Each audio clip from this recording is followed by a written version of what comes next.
저는 30대 초반 여자입니다. 사랑하는 사람과의 결혼 생활은 저에게 정말 많은 기대를 안겨줬었는데 함께 할수록 제가 몰랐던 남편의 모습을 볼 때마다 실망감을 감출 수가 없었어요. 결혼 생활하는 동안 저를 가장 힘들게 했던 건 술 문제였어요. 친구분들과 술자리를 한번 가지게 되면 들어올 생각을 전혀 하지 않았어요. 정신을 차리지 못할 정도로 집에 기어 들어오거나 아니면 파출소에서 연락이 와서 몇 번이나 데리러 간 적이 있었습니다. 남편이 이럴 때마다 너무 불안했던 건 앞으로 제 뱃속의 아이를 어떻게 키워야 할지 그게 제일 걱정이었어요. 하루 이틀도 아니고 거의 매일 이런 문제가 반복이 되다 보니 남편과의 미래가 보이지가 않았어요. 술만 줄여도 살만할 것 같은데 제가 아무리 설득을 해도 한기로 흘려버리니 너무 답답했었죠. 결국 남편을 향한 제 불만을 시부모님께 털어놓게 되었고 정신 좀 차리라고 따끔하게 한마디 해주시길 바랐어요. 그런데 제가 생각했던 거와 다르게 오히려 저에게 문제가 있다며 사회생활하는 남편을 너무 옥죄다고 숨막혀서 살겠냐는 충격적인 말을 꺼냈어요. 가정에 무책임한 남편한테 한마디 해야 되는 건 당연한 건데 되려 제가 욕을 먹고 있으니 저 또한 기분이 상할 수밖에 없었죠. 남편과 결혼 2년 만에 임신까지 했는데도 그날 처음으로 머릿속에 이혼이라는 단어가 떠올랐습니다. 하지만 갈라서겠다는 말이 입 밖으로 나오지 않았어요. 임신을 한 제가 남편 없이 혼자 아이를 키운다는 게 두려웠었죠. 지금 이 사람 편을 드는 건 정말 너무한 거 아니세요? 저와 결혼을 했고 집안의 가장이면 기본적인 것들을 해야 되는 건 당연한 건데 결혼 전과 똑같이 행동하는 건 문제가 있는 거죠.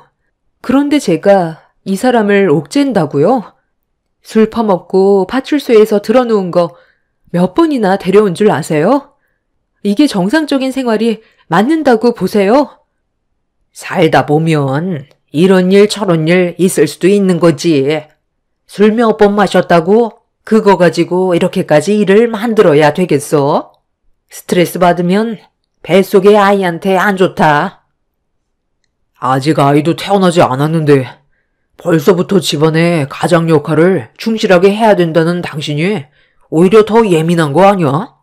내가 일을 안 하는 것도 아니고 친구들이나 회사 사람들 만나다 보면 술 좀 마실 수도 있는 건데 문제가 된다고 생각해 본 적 없었거든.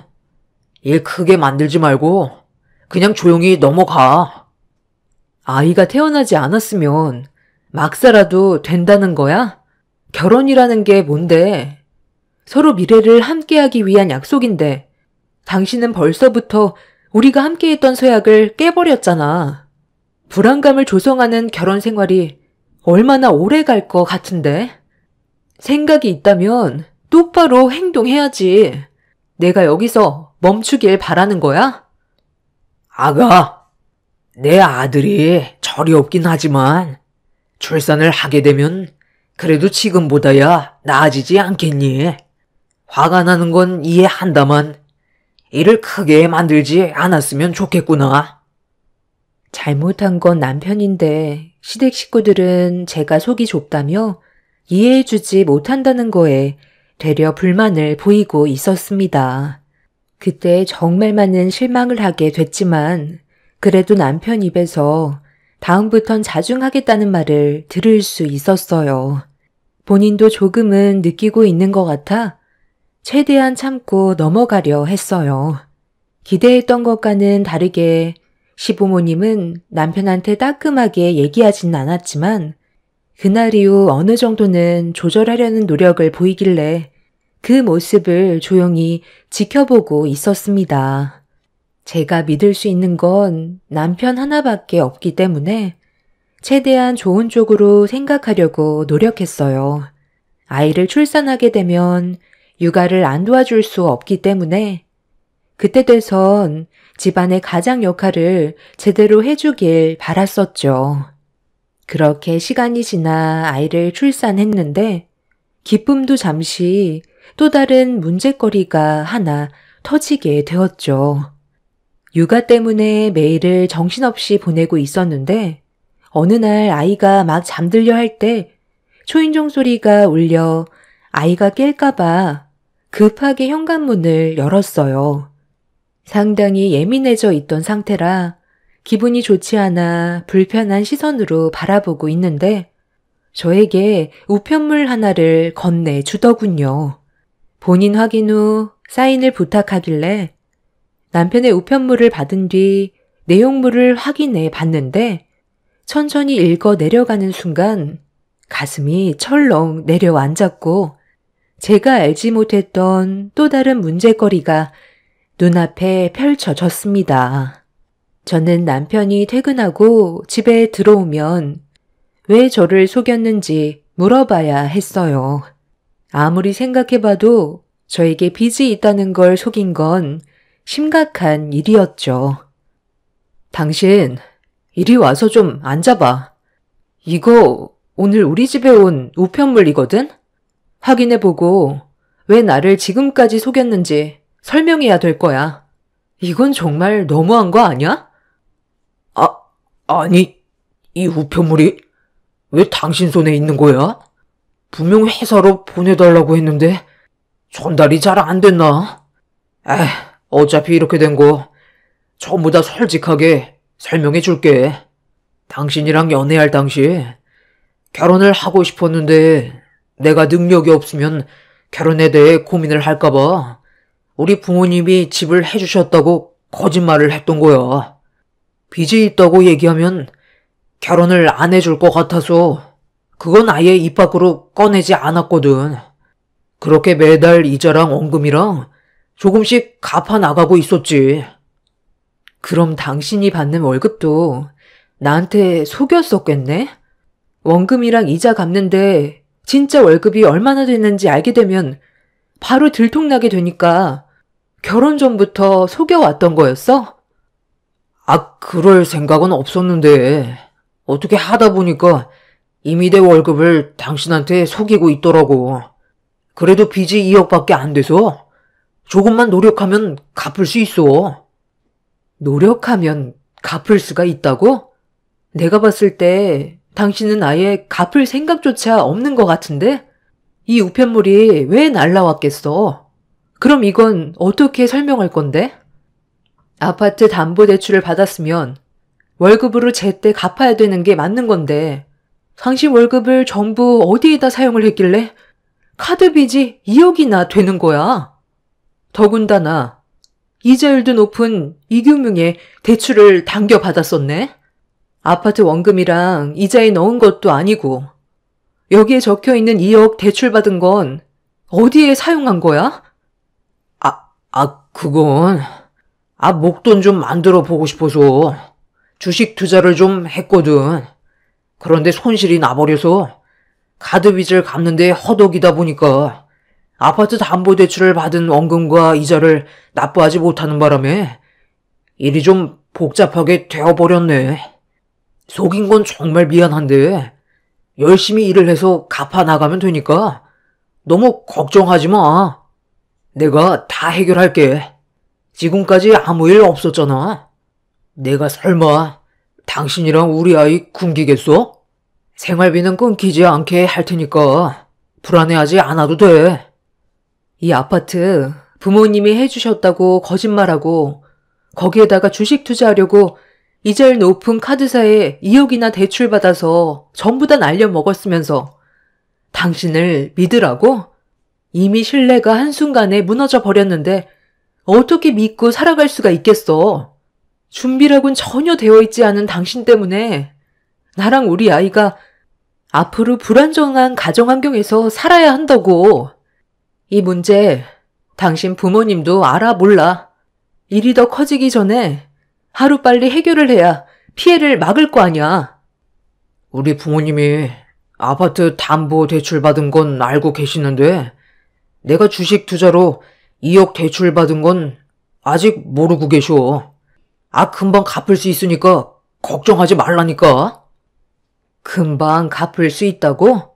아직 한 푼도 갚지 않아서 독촉장이 날라왔는데 월급 받는 걸로 그동안 친구들과 술만 퍼마시고 생각 없이 생활했으면서 걱정하지 말라는 말이 지금 나오니?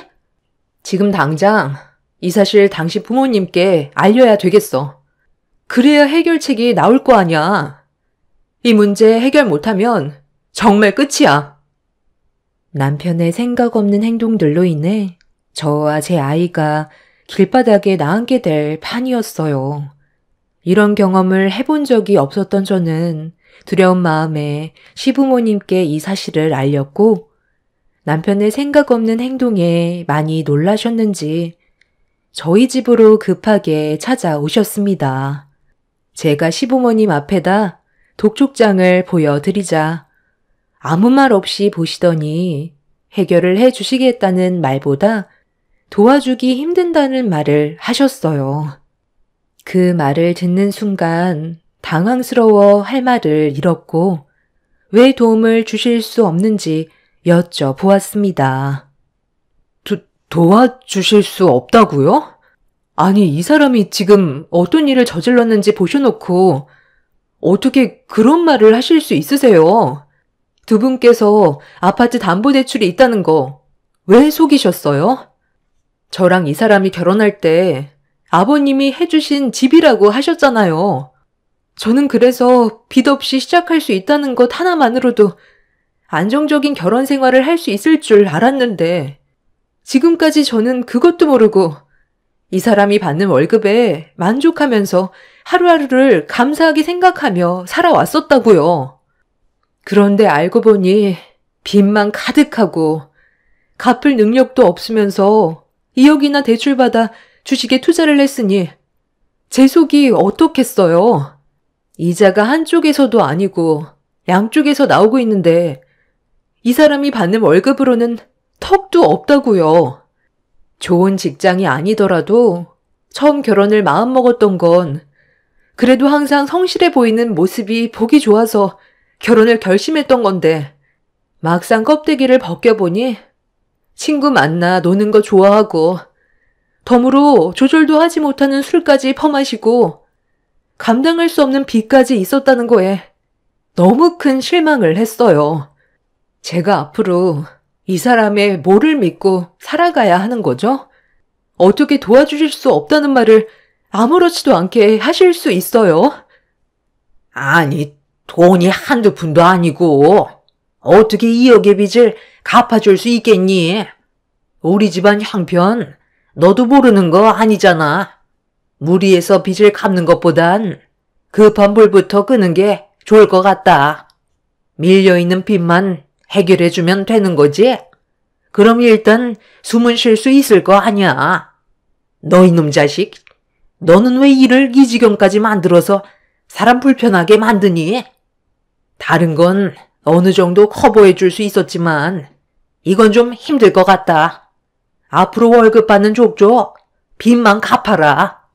가드빚이 이자가 높으니까 그것부터 해결하고 아파트 담보대출은 너희들이 맞벌이해서 천천히 갚아나가면 되잖아. 애는 어른이 집에 맡기면 되니까 그게 문제될 건 없잖니? 어차피 너희들이 부부인데 어려운 상황들이 생겼으면 함께 헤쳐나가야지. 인생을 살다 보면 이 정도 일은 아무것도 아니다. 우리는 할 말 끝난 것 같으니까 먼저 일어나도록 하마. 어머님, 제가 왜 이 사람이 벌려놓은 일을 해결해줘야 하는데요? 아이가 세상 밖으로 나온 지 얼마 되지도 않았고 아직까지 수유를 해야 된다고요. 그럼 안사돈한테 도움 좀 요청해봐라. 어린이집 보내고 싶지 않으면 안사돈한테 애 좀 봐달라고 하면 되잖아. 나는 아이를 봐줄 만한 상황이 안 된다. 저희 엄마는 한가한 줄 아세요? 이 문제 해결해주지 못하면 이 사람과는 여기까지 할게요. 차라리 빚 없이 저 혼자 아이 키우는 게 좋겠어요. 내가 앞으로 잘한다니까. 지금 당신 너무 흥분한 것 같은데 극단적으로 생각하지 말고 하나씩 해결해 가다 보면 분명 좋아질 수 있을 거라고. 이미 시댁 식구들에게 너무 큰 실망을 하게 된 터라 더는 듣고 싶지가 않았어요. 남편이 저를 속이고 2년 동안 결혼 생활을 유지했다는 거에 너무 화가 났었죠. 아이가 태어난 지 얼마 되지 않아 여러 가지로 남편의 도움이 필요할 거라 생각했었는데 오히려 더 짐처럼 느껴지는 남편의 모습들이 제 결정을 확고하게 만들었습니다. 이혼을 하겠다고 밀어붙이자 남편과 시부모님은 당황했는지 좀 전과는 다른 모습으로 저를 설득시키려 했어요. 하지만 또 다른 무언가가 저에게 상처를 주게 될까봐 그게 두려워 여기서 멈추고 싶었죠. 그런데 남편은 이혼만큼은 하고 싶지 않았는지 시부모님이 돌아가신 다음 저희 엄마한테 전화를 했어요. 그리고 모든 걸 솔직하게 털어놓았고 엄마는 남편의 말에 많이 놀랐는지 늦은 저녁 시간이었는데도 저희 집으로 오셨습니다. 아니, 강서방, 이게 다 무슨 말인가? 그동안 우리를 속이고 지내왔었던 거야? 그 많은 빚을 앞으로 어떻게 감당하려고 그러나? 자네 버는 돈도 많지 않잖아.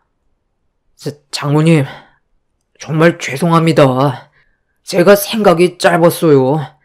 앞으로 정신 차리고 살 테니까 이 사람이 이혼하자는 거 좀 막아주세요. 아이도 이제 막 세상 밖으로 나왔는데 제 손이 얼마나 많이 필요하겠어요. 그런데 이혼을 하게 되면 아빠 없는 아이로 자라게 되는 거잖아요. 앞으로 이 사람과 아이를 위해서만 살 테니까 제발 저 좀 도와주시면 안 될까요? 친구도 안 만나고 이제 술도 끊을 테니 한 번만 기회를 주세요. 한 번 정도는 기회를 주실 수 있잖아요. 무릎이라도 꿇겠습니다. 자네가 저지른 일에 대해서는 할 말이 없지? 아파트 담보대출은 이해할 수 있지만 목돈을 만들기 위해 갚지도 못할 2억을 따로 대출받아 주식에 투자하고 모든 걸 탕진한 건 절대로 용서를 받을 수 없는 행동일세. 일단 내 딸과 단둘이 대화 좀 하고 싶으니 자리 좀 비켜주겠나? 무엇보다 내 딸이 자네와 더는 함께 살고 싶지 않다면 나 또한 방법이 없으니 일단 내 딸의 생각은 어떤지 먼저 들어보고 나서 자네와 얘기하도록 하지.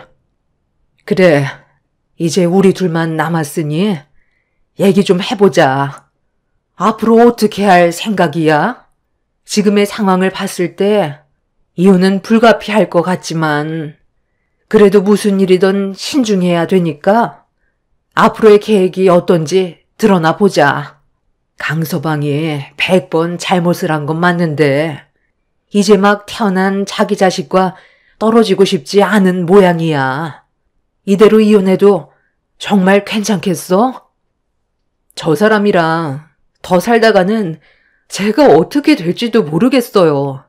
지금 너무 큰 실망을 해서 더 이상 받아주고 싶은 마음도 없어요. 이혼은 확실하게 정했어요. 마지막으로 딱 한 번만 믿어달라는데 그것조차 싫은 거지? 그런데 엄마의 입장은 좀 다르거든. 누구나 실수는 할 수 있고 그걸 바로잡을 기회는 줘야 한다고 생각해. 그래서 이번을 마지막으로 기회를 주는 건 어떨 것 같니? 엄마가 도와줄 테니 강서방을 믿고 다시 시작하는 거야. 엄마 믿고 따라와 줄 수 있어? 엄마가 왜 도와줘요? 그럴 필요 없어요. 제가 그동안 같이 살면서 겪어봤지만 절대로 바뀔 수 있는 사람이 아니에요. 기회 같은 것도 줄 필요 없어요. 가정에 충실할 수밖에 없게끔 만들면 되잖아. 너 혼자 아이를 감당하며 키우는 것도 쉬운 문제가 아니야. 엄마랑 아빠도 일이 많이 바쁜 거 너도 알잖니. 엄마는 무슨 생각을 가지고 계신지 남편한테 마지막으로 기회를 한 번 더 주길 원하고 있었어요. 남편의 모든 게 마음에 안 들었지만 바로잡을 수 있을 것 같다는 엄마의 말에 새 아이의 얼굴을 한번 바라본 뒤 어떤 식으로 지금의 상황을 해결해 주실지 저도 궁금해서 엄마의 말을 따르기로 결정하게 되었습니다. 그렇게 저와 엄마의 대화가 끝이 나고 남편이 다시 거실로 나왔을 때 엄마는 종이 한 장을 내밀었어요. 그리고 진지하게 대화를 다시 풀어나가셨죠. 어때? 자네가 손해볼 건 없잖아? 이 정도 각오도 하지 않고 내 딸을 붙잡으려 했던 건 아니지?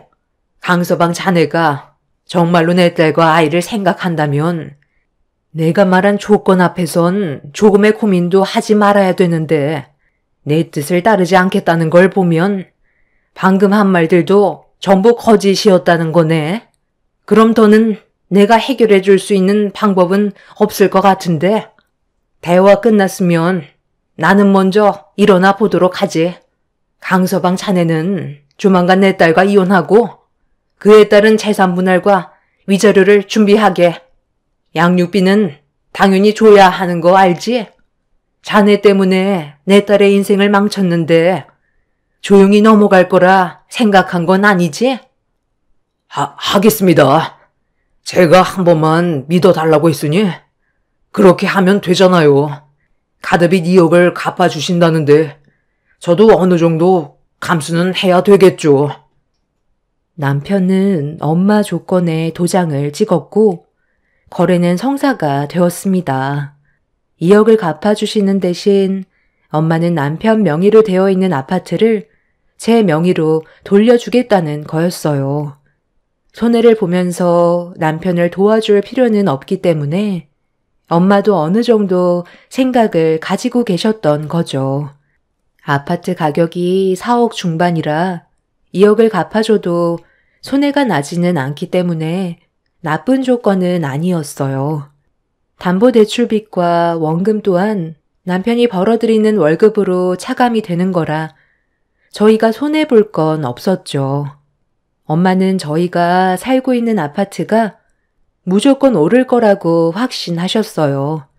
남편이 감당할 수 있을 정도의 카드빚이 아니었기 때문에 어쩔 수 없이 엄마의 조건을 받아들이게 되었고 이혼을 한다 해도 재산 분할 시 남편은 단 한 푼도 가져갈 수 없다는 각서에 도장과 함께 본인의 얼굴이 나오는 영상을 찍은 다음 엄마가 시키는 대로 모든 걸 해 나갔어요. 앞으로 저와 아이를 위해 살아간다면 이 정도의 조건은 아무것도 아니라며 엄마는 그렇게 남편한테 기회를 주게 되었죠. 저 또한 남편이 변화되길 간절히 바랐고 다음날 아파트의 소유는 제 명의로 변경이 되었습니다. 그만큼 남편은 저와 아이를 위해 살고 싶다는 걸 확실하게 보여주었죠. 마지막으로 한 번만 믿어달라고 했던 남편은 그 난리가 난 이후 가정에 충실한 모습을 보여줬고 친구들과 저는 술을 마시지 않았어요. 퇴근하고 무조건 집으로 달려와 아이를 돌봐주었죠. 조금씩 변해가려는 모습이 정말 보기 좋았지만 언제 또 무슨 일이 생길지 몰라 마음 한편은 항상 불안함이 같이 공존해 있었습니다.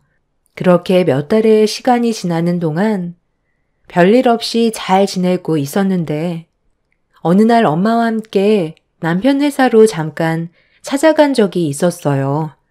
오래간만에 외식이나 함께 하려고 약속을 잡았었고 남편이 나오기만을 기다리고 있었습니다.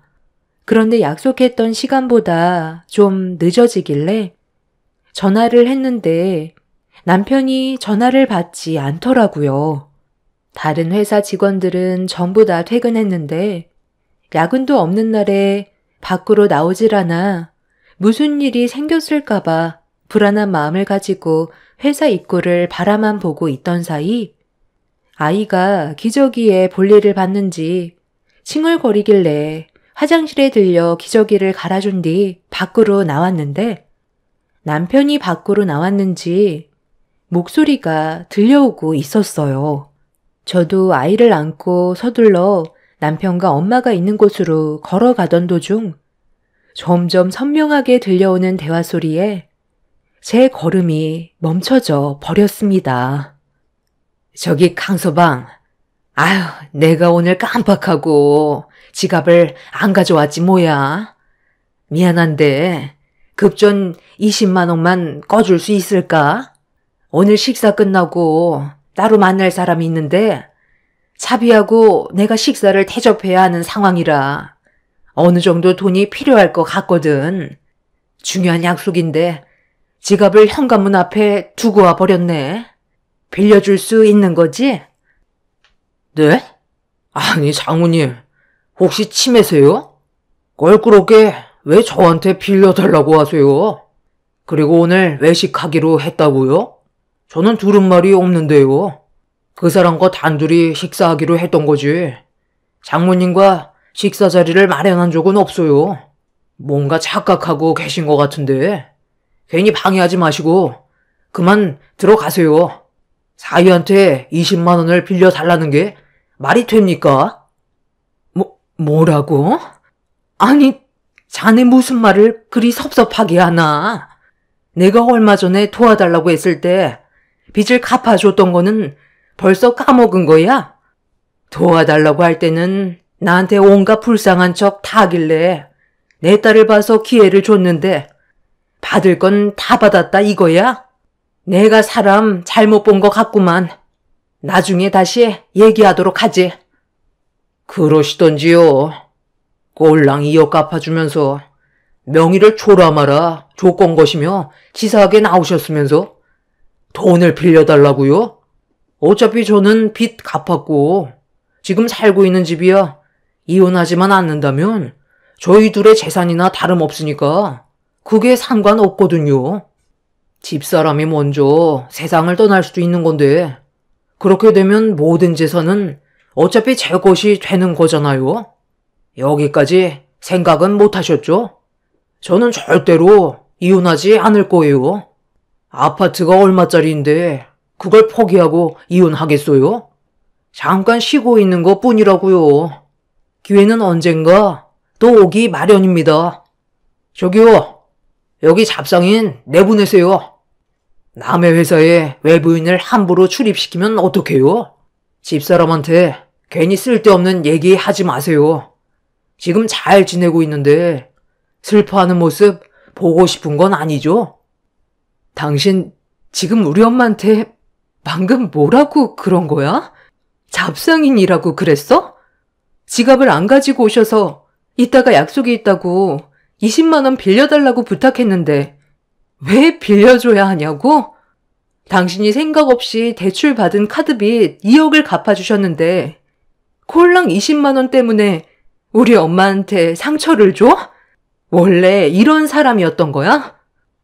아이, 어디 있다가 나타난 거야? 아니, 나는 오늘 장모님과 같이 식사하는 줄 몰랐는데 갑자기 나타나서 우리 둘이 좋은 시간 보내려 했는데 전부 망쳐버렸잖아. 그래서 기분이 좀 안 좋아서 나도 모르게 좋은 말이 안 나왔던 것 뿐이야. 내가 설마 안 좋은 감정으로 얘기했겠어? 그냥 좀 서운해서 그런 거였다니까. 서운하면 막말해도 되는 거고 아무리 기분이 안 좋다 해도 잡상인 취급하는 건 좀 심하다고 생각되지 않아? 그동안 우리 엄마를 어떻게 보고 있었길래 표정 하나 안 바뀌고 그런 말을 함부로 뱉을 수가 있어. 몇 달간 조용한 듯 싶더니 또 일을 만들어 버리니? 더는 실망할 것도 없을 것 같다. 제가 몸을 돌려 엄마의 손을 잡고 남편의 회사 밖으로 나가려 하자 저를 붙잡은 남편이 업무상 스트레스가 많아서 그랬던 것 같다며 좋게 풀어가려 했지만 이미 기분이 상해버린 저는 남편의 발을 뿌리쳤어요. 그런데 그 순간 갑자기 경비분들께서 남편의 이름을 부르며 우르르 몰려왔고 남편은 경비원들을 보고 화들짝 놀라며 도망을 치려 회사 밖으로 뛰쳐나가려 하는데 엄마가 남편의 다리를 걸어 넘어뜨렸어요. 바닥으로 한 바퀴 뒹굴게 된 남편이 심하게 넘어졌는지 고통스러워하며 힘겹게 일어났는데 남편의 몸에서 갑자기 이상한 물건들이 우르르 쏟아져 나왔습니다. 번쩍거리는 물건들이 바닥으로 떨어졌고 그 사이 경비원들이 남편을 잡고 회사 밖으로 끌어낸 뒤 경찰에 신고를 하고 있었죠. 바닥에 떨어진 물건들은 충격적이게도 꽤 많은 금품들이었어요. 회사 직원들이 전부 퇴근한 틈을 타 몰래 금품을 훔치고 있던 거였고 경비원들에게 발각이 된 상태였던 거죠. 더 충격을 받았던 건 경비원들이 이 사실을 알게 된 게 꽤 오래 됐었는데 CCTV에 잘 포착이 안 돼 어려움을 겪던 도중 대표실에 들어가는 모습이 찍히게 되면서 남편이 범행을 저질렀다는 걸 확실히 알게 되었고 꼬리가 길었던 남편은 결국 붙잡히게 된 거였습니다. 그렇게 경찰 조사를 받게 된 남편은 금품을 처분한 돈으로 저 몰래 미련을 버리지 못한 주식에 투자를 하고 있었어요. 그리고 금품으로 처분한 돈으로 투자한 주식은 전부 손해를 보게 되었죠. 이 문제로 남편은 법적인 처벌을 받을 수밖에 없었고 충격적인 사실을 알게 된 저희 가족은 더는 남편과 함께 할 수가 없었습니다. 마지막으로 기회를 줬지만 남편은 그 기회를 걷어차 버린 거였죠. 그렇게 저희 부부는 끝내 이혼을 할 수밖에 없었어요.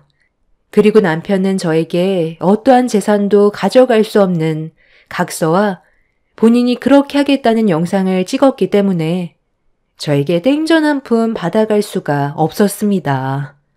저는 남편과 함께 살던 아파트를 처분하고 남은 차익으로 아이와 함께 살아갈 적당한 집 하나를 마련했어요.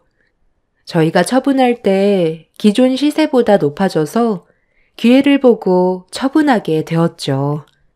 남편은 지속적으로 범행을 저지른 점에 대해 법적 처벌을 면할 수가 없었고 징역 1년 6개월의 형을 받았다는 소식까지 들을 수 있었습니다. 처음 결혼했을 당시부터 저를 속이고 있었지만 그래도 아이 아빠라는 이유 하나로 지금까지 참아왔었어요. 하지만 남편은 전혀 변화되는 모습을 보여주지 않았었죠. 결국 끝은 안 좋게 끝나게 됐지만 지금이라도 빠져나온 거에 대해 감사할 뿐입니다. 앞으로 제 아이와 함께 열심히 살아가려고요. 저런 개차반 같은 남편이 옆에 있는 것보단 차라리 저 혼자 아이를 키우는 게 훨씬 더 좋을 것 같네요. 제 기막힌 사연 들어주신 분들, 오늘 하루도 즐거운 날들 만들어 가시길 바라며 무더운 날 건강 조심하세요. 감사합니다. 안녕하세요. 저는 서울에 살고 있는 40대 초반 여자입니다. 피는 못 속인다고 남편이 저를 두고 다른 여자에게 눈을 돌리게 될 거라곤 전혀 상상조차 하지 못했었는데 예상하지 못했던 장소에서 현장을 목격하게 되었을 때 너무 큰 충격을 받았었죠. 결국 저희는 이혼을 선택하게 되었지만 사건이 터지기 전부터 시댁 집안은 상당히 불안했었어요. 시모가 어느 날부터인가 등산 동호회를 다니겠다면서 매일 잦은 외출을 했었는데 그때까지만 해도 건강을 위해 운동을 한다고 생각했지 다른 마음을 품고 있을 거라곤 가족 모두 시모의 속내를 알지 못하고 있었습니다. 그런데 시모가 항상 등산만 하고 오면 술이 잔뜩 취해서 집에 들어오거나 아니면 외박을 하는 일이 점점 잦아지게 되자 시부의 시선이 좋지는 않았어요. 시부가 조용히 지켜보고 있던 이유는 시모가 어느 날부터인가 우울증이 와서 몇 번 병원을 다닌 적이 있었는데 운동이 도움이 된다는 말에 지인분들과 몇 번 동네 뒷산을 다니다가 여행 겸 처음으로 모임에 가입해 등산을 간 적이 있었는데 그때부터 우울증이 싹 사라지고 생활에 활력을 얻어 그런 모습을 보게 된 시부는 안심이 되었는지 그때부터 시모가 동호회 활동하는 걸 좋은 시선으로 바라보고 있었어요. 그런데 날이 갈수록 점점 도가 지나치는 행동들에 걱정을 하게 되었고 일주일에 3번 정도 나가던 등산 동호회 모임에 하루도 안 빠지고 일주일 내내 가정에는 신경조차 쓰지 않고 놀러만 다니는 모습에 결국 시부가 한마디 하게 되었죠. 일주일에 2번 정도만 다니면 어떻겠냐는 의견을 냈었는데 시모는 그 말을 듣자마자 노발대발하면서 흥분을 하더니 하루도 빠짐없이 참석할 거라고 화를 냈어요. 당신 우울증 고치려고 적당히 운동하라고 했던 건데 하루도 빠짐없이 동호회 활동을 하면 어쩌자는 거야? 집안일에도 신경 좀 써야 하는 거 아니야? 아유, 1~2살 먹은 나이도 아니고 알아서 챙겨 먹으면 되는 거지. 당신은 내가 또 우울증 때문에 힘들어졌으면 좋겠어. 이제야 인생을 즐기게 됐는데 이 좋은 걸 나보고 그만두라고? 아니면 나랑 같이 동호회 활동해 보던가. 어차피 당신은 일이 바빠서 시간을 낼 수도 없잖아. 그냥 나 좀 내버려 두면 안 돼? 엄마 때문에 지금 아빠가 얼마나 걱정을 많이 하고 있는 줄 알아? 정도껏 해야지. 너무 지나치면 집안에 균열이 생기게 되는 거라고. 너도 엄마가 다시 우울증이 재발하길 원하는 거야? 등산을 하면 엄마가 살아있다는 느낌을 받아서 그런 시간들이 우울증을 없애주는데 등산을 안 나가고 집에서 쉬면 엄마는 우울증에 걸려 쓰러질지도 모른다. 집안일이야. 너희 아빠가 이제부터 하면 되잖아. 한평생 내가 해왔으면 이제 당신이 할 때도 됐잖아.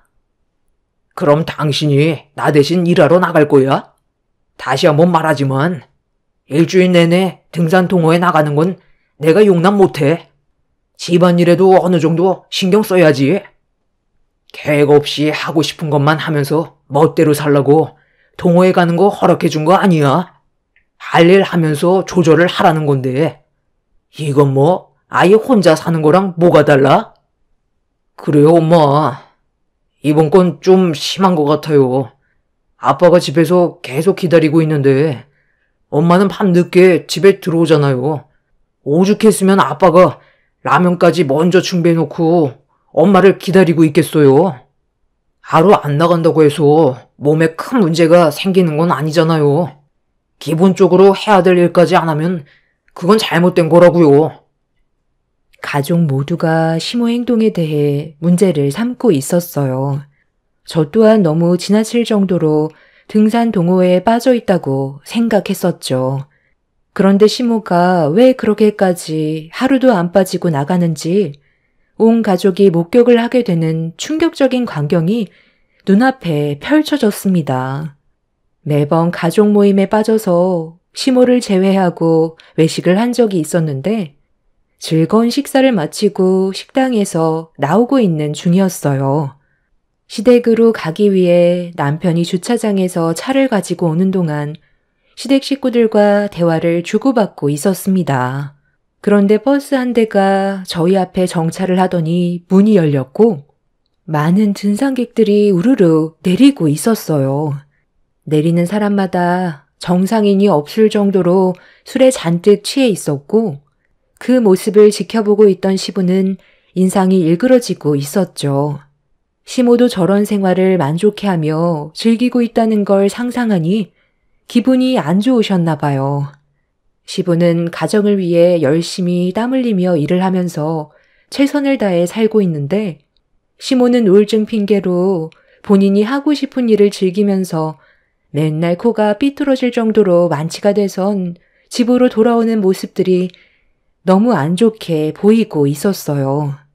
그런데 저희 앞에 정차한 관광버스가 시모가 타고 있는 버스일 거라곤 전혀 예상하지 못했었죠.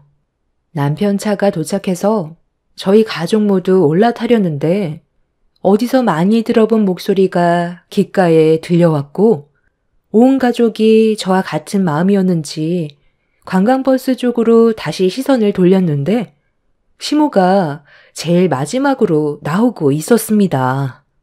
그리고 뒤따라 오던 한 남자와 손을 잡고 있었죠. 너무 놀란 광경에 온 가족이 몸을 숨긴 채 시모의 모습을 바라보고 있었는데 술이 잔뜩 취해선 저희가 지켜보고 있다는 걸 전혀 알지 못한 채 대화를 주고받고 있었어요.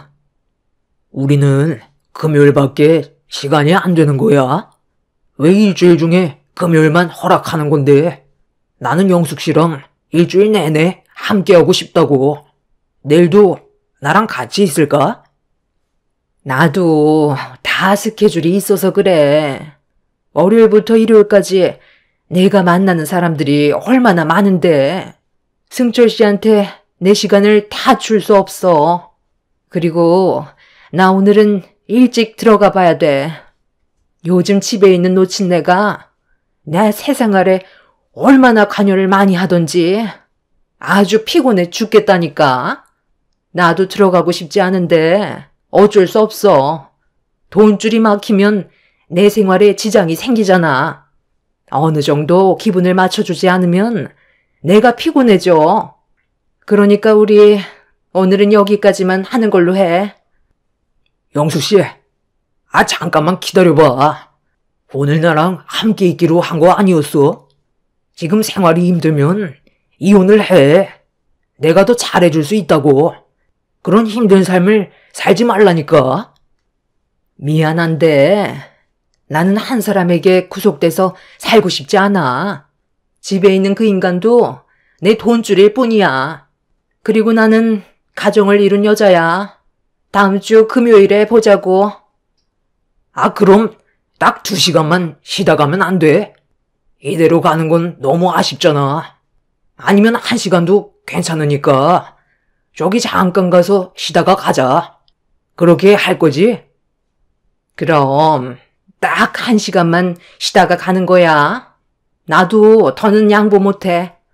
요즘 승철 씨 나한테 상당히 집착하는 것 같은데 앞으로는 자제 좀 해줬으면 좋겠어. 입이 다물어지지 않을 정도로 충격적인 광경을 보게 된 가족 모두 어떻게 해야 할지 몰라 시모의 모습을 멍하니 쳐다볼 수밖에 없었어요. 시부는 시모가 처음 본 남자와 손을 잡고 호텔을 향해 들어가려는 모습을 보면서 온몸을 떨고 있었습니다. 분노한 얼굴을 보게 된 가족들은 화가 난 시부의 모습이 앞으로 어떤 일이 펼쳐지게 될지 눈앞에 훤히 보여 일단 시부를 진정시키는 게 좋을 것 같아 침착하게 행동하시라고 말씀드렸지만 이미 시부는 가족들을 뿌리치고 시모와 남자가 호텔로 들어가는 모습에 이성을 잃어버려 호텔 안으로 뛰어 들어갔어요. 그리고 남자를 돌려 세우자마자 주먹을 올려 버렸어요. 시부가 눈앞에 나타나자 시모는 경악을 하면서 현장에서 도망치려 했지만 이미 시부에게 머리채를 잡혀 호텔 밖으로 끌려나가게 되었죠. 가족 모두가 흥분한 시부를 말리려 했지만 이미 손을 쓸 수 없을 정도로 화가 올라온 상태셨어요. 남편과 결혼 생활하는 동안 시부가 불같이 화를 내는 모습을 처음 보게 되는 순간이었죠. 항상 조용하셨고 묵묵하시던 시부가 분노를 하는데 아무도 말릴 수가 없었습니다. 결국 시모는 시부 앞에 무릎을 꿇었어요. 우울증 때문에 힘들다고 운동을 하고 싶다길래 원하는 대로 해줬더니만 나를 배신하고 저놈이랑 쿵짝거리고 있었어? 호텔에 들어가서 뭐 하려고 했어?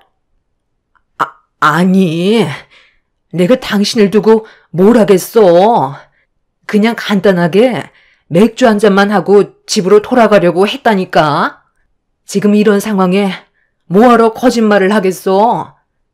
승철 씨가 얘기 좀 해봐. 우리 남편이 오해를 하고 있잖아. 아무 관계가 아니라고 설명 좀 해달라니까. 원래 그냥 집에 들어갈 생각이었어. 내 말 좀 믿어줘. 에이씨, 어차피 이렇게 된 거 그냥 다 터뜨릴게요. 영숙 씨가 저 말고도 만나는 남자들 진짜 많아요. 하루에 한 명씩 일주일마다 남자들 갈아가면서 즐긴다니까요. 남자들한테 워낙 인기가 많아서 그날 하루 같이 놀고 싶어하는 남자들이 얼마나 많은데요. 그쪽에 영숙 씨 남편 되니까 충고 하나 해주는데 여자들 겉모습만 보고 속으면 안 돼요.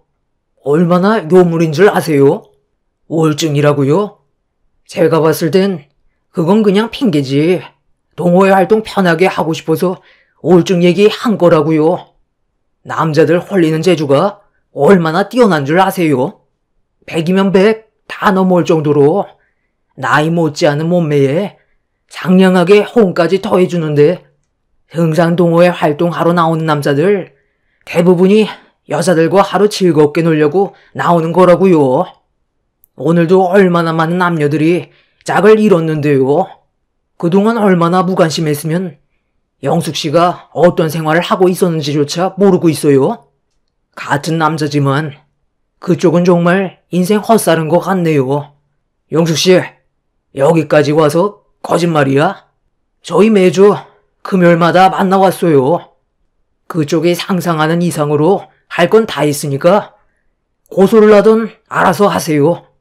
이제 그만 영숙 씨 저한테 보내주시죠. 너 미쳤어? 네가 뭔데 남의 가정을 파탄내려 하는 건데 그동안 놀아준 것만도 감사하게 생각해야지. 바른 대로 대답하라고.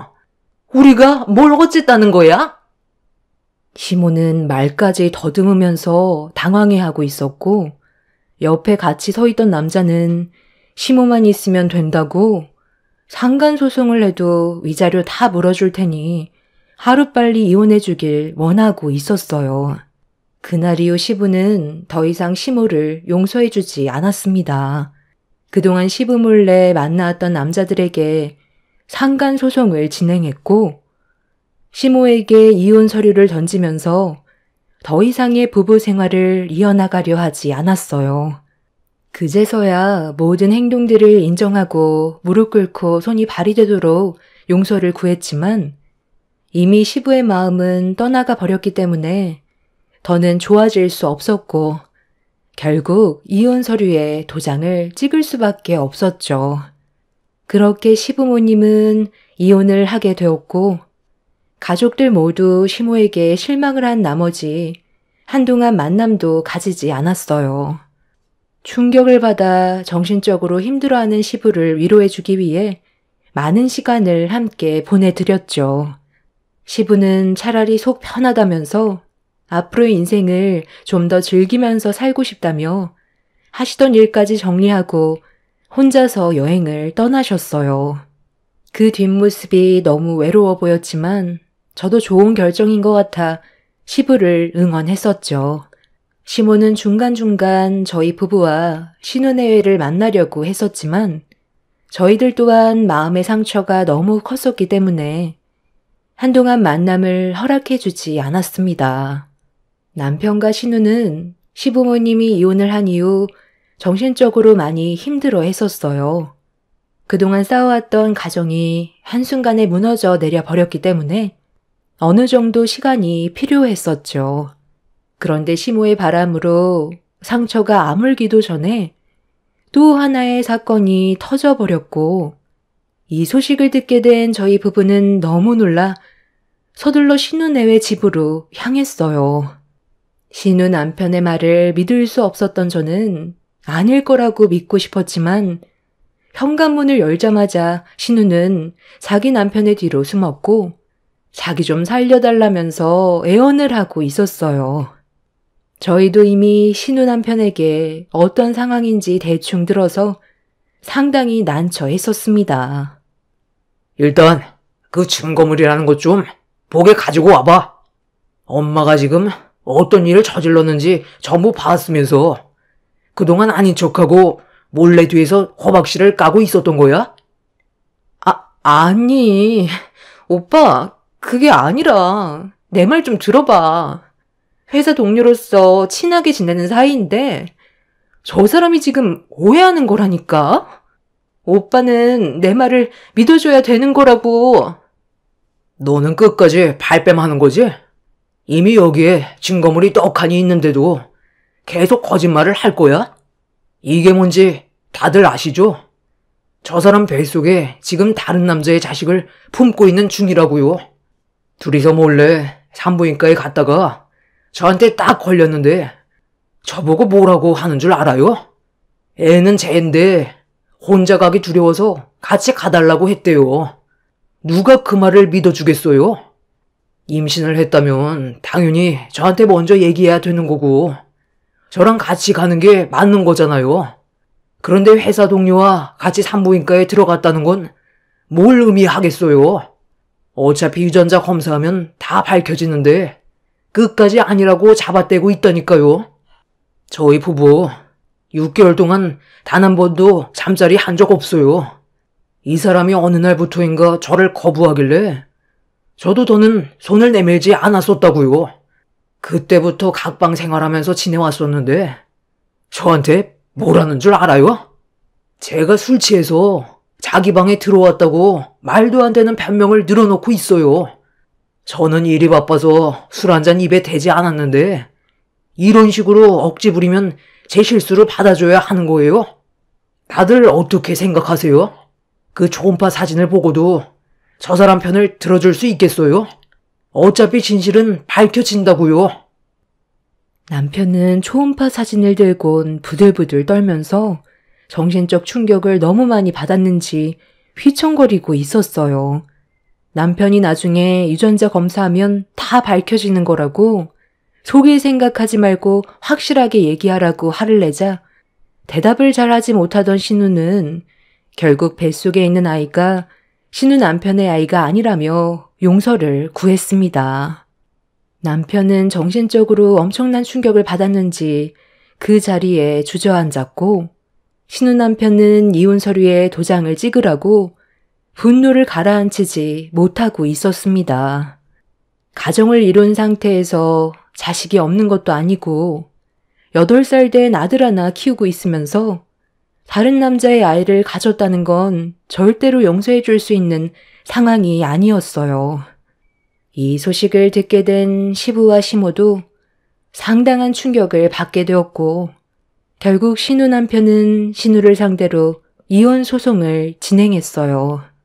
자기 자식까지 전부 빼앗기게 된 신우는 오갈 데가 없는 신세가 되자 먼저 자리를 잡은 시모 집에서 같이 살게 되었고 한순간에 두 집안이 무너지는 모습을 지켜보게 되자 저 역시 불안해질 수밖에 없었어요. 당신은 나 몰래 바람 피우거나 하지 않지?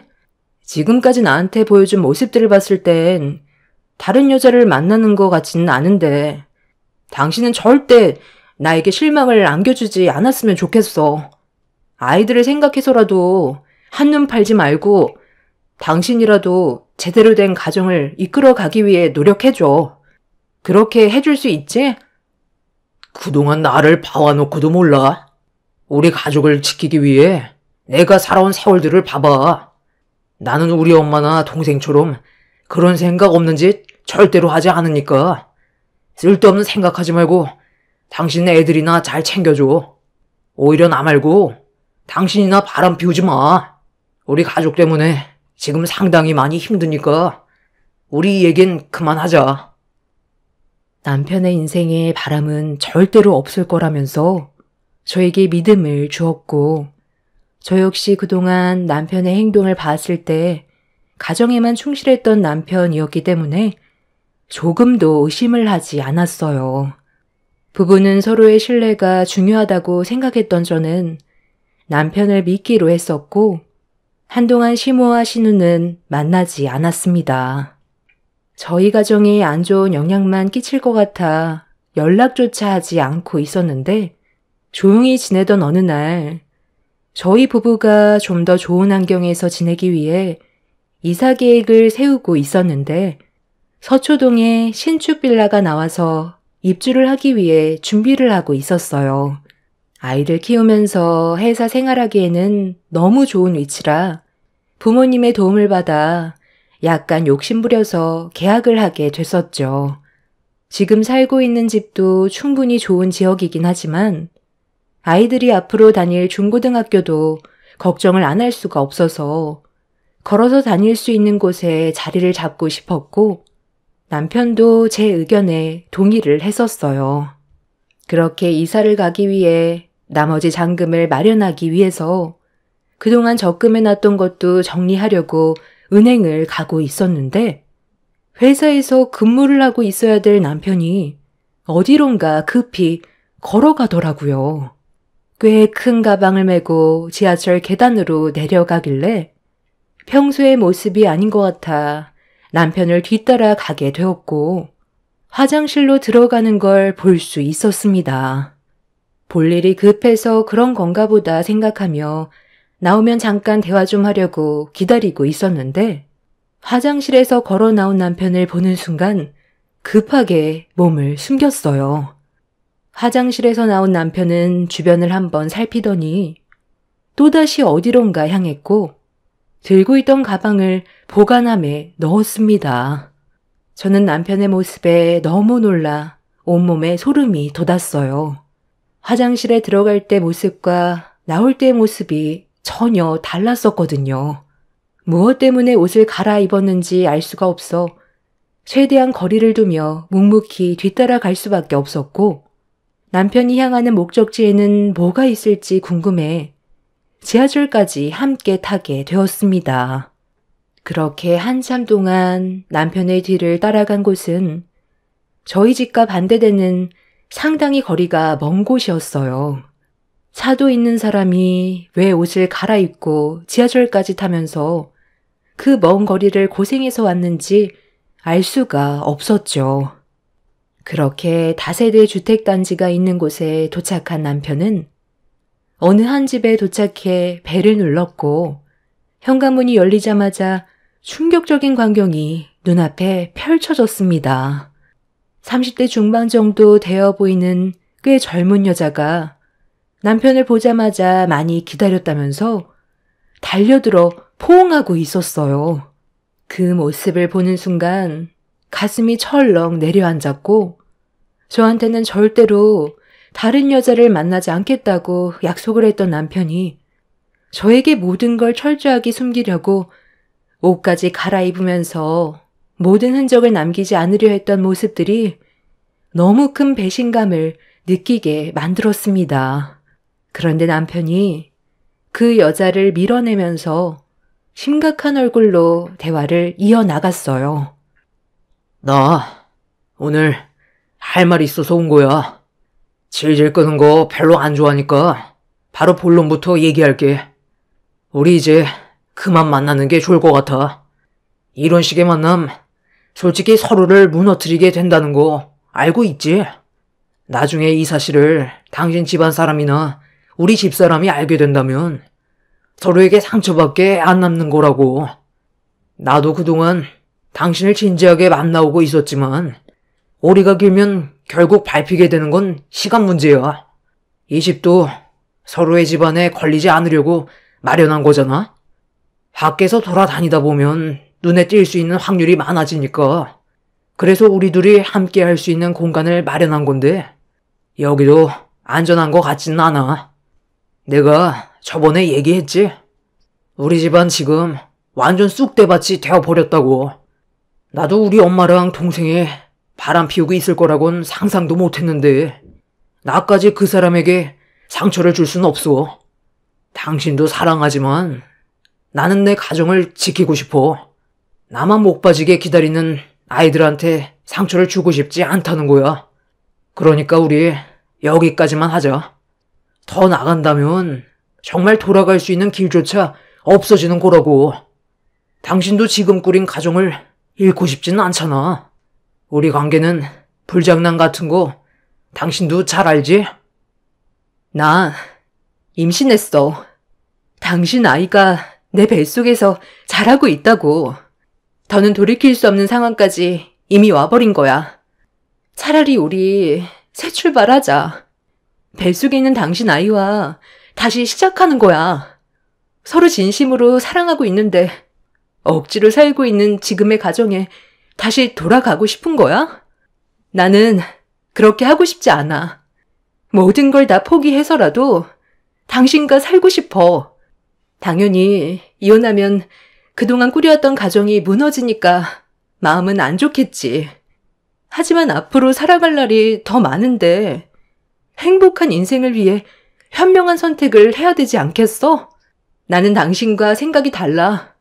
이렇게 된 거 이혼할 테니까 당신도 하루빨리 정리하고 나한테 와줘. 거짓말 하지 마. 무슨 임신이야? 서로의 가정에는 문제가 되지 않게 철저하게 지키기로 했었고 약속까지 했으면서 지금 헤어지자고 하니까 거짓말 하는 거지? 한동안 약 안 먹고 있었어. 당신 아이를 낳고 싶어서 끊은 지 꽤 오래됐거든.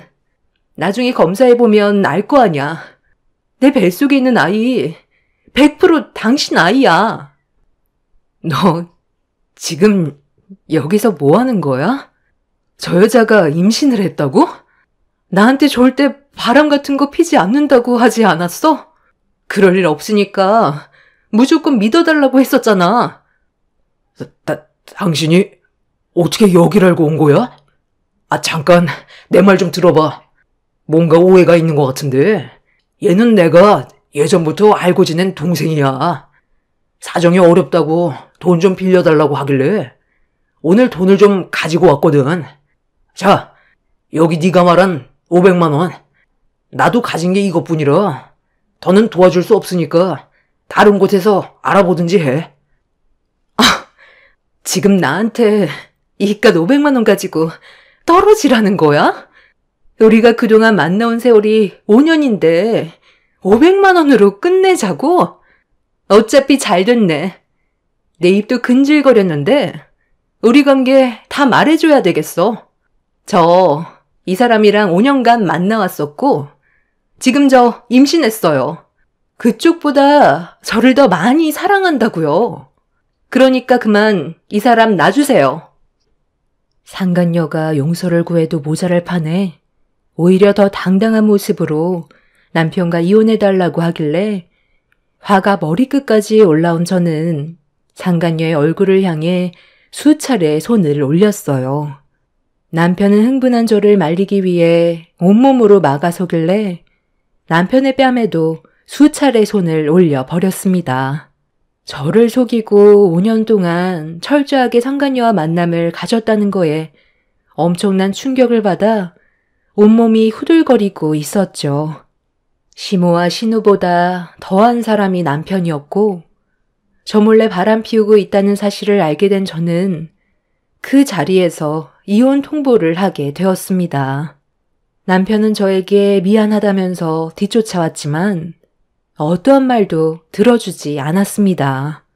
그렇게 눈물을 흘리면서 앞만 보며 걸어가고 있었는데 눈앞에 고시원이 보이길래 한동안 머릿속이 정리될 때까지 이곳에서 지내라며 나중에 다시 연락하겠다고 지금 살고 있는 집에 들어오는 순간 모든 게 끝나게 될 줄 알라면서 더 이상 따라오지 못하게 만들었어요. 남편은 고시원 앞에 서서 더는 저를 따라오지 않았고 맨정신이 아닌 상태에서 다시 살고 있는 지역으로 돌아오게 된 저는 계약한 집을 해지하려고 부동산으로 들어갔어요.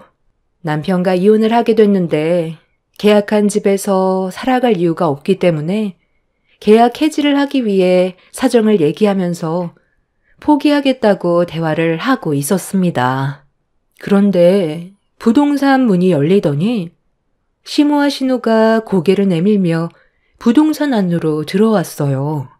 저는 어느 정도의 위약금을 감수하면서 계약 해지를 위해 서명을 하고 있었는데 시모와 신우가 제 옆에 앉더니 상황 파악을 못하고 곧 신축 빌라에 입주하는 줄 알곤 입주 날짜까지 정하면서 저를 보며 가족끼리 복잡거리면 좋은 거 아니냐고 같이 살길 원하고 있었습니다. 어떤 상황인지도 모르고 김칫국을 사발로 마시고 있는 시모와 신우를 보자마자 남편이 집에 들어오지도 못하고 제 연락만 기다리고 있는 고시원의 주소를 적어줬어요. 시모는 제가 적어준 주소를 보면서 뭐냐고 물어보길래 제 옆에 있던 물잔을 들어 시모의 얼굴에 사정없이 뿌려버렸습니다. 당황한 시모는 뭐 하는 짓이냐고 제 멱살을 잡으면서 잡아먹을 듯이 노려보는 모습에 한심한 표정으로 남편이 시모를 닮아 바람 피워서 고시원에서 생활하고 있다며 바람 피워 이혼당한 너희들끼리 부대끼며 살라고 시모를 강하게 밀쳐버렸어요. 제 말이 끝나는 순간 시모는 남편한테 전화를 했지만 받지 않았고 제가 적어준 고시원의 주소를 들고 신우와 급하게 뛰쳐나갔습니다. 몇 시간 뒤 모든 사실을 듣게 된 시모와 신우는 남편을 데리고 와서 저희 부부만큼은 이혼을 안 했으면 좋겠다며 좋게 풀어가자고 했지만 이미 돌이킬 수 없는 상황까지 오게 된 터라 어떠한 말도 들어주지 않았습니다. 저는 남편과 상간녀를 상대로 소송을 진행했고 이 사실을 알게 된 부모님께서 이름 있는 변호사를 선임해 제가 받은 상처에 대해 법적 처벌을 진행했어요. 정신적 손해배상, 위자료와 재산 분할은 저에게 중요하지 않았습니다. 그동안 속아오면서 살아온 세월 동안 저는 남편을 위해 최선을 다해 왔었고 아이들 또한 아빠에 대한 신뢰가 상당히 두터웠었는데 뒤에서 제가 모르는 또 다른 생활을 해왔다는 거에 너무 마음이 안 좋았어요. 아이들이 받은 상처도 상당히 컸었죠. 저는 남편과 결국 이혼을 하게 됐고 지금은 부모님 집 근처로 이사와서 아이들과 함께 지내고 있지만 아직까지 정신적인 충격에서 벗어나지 못하고 있습니다.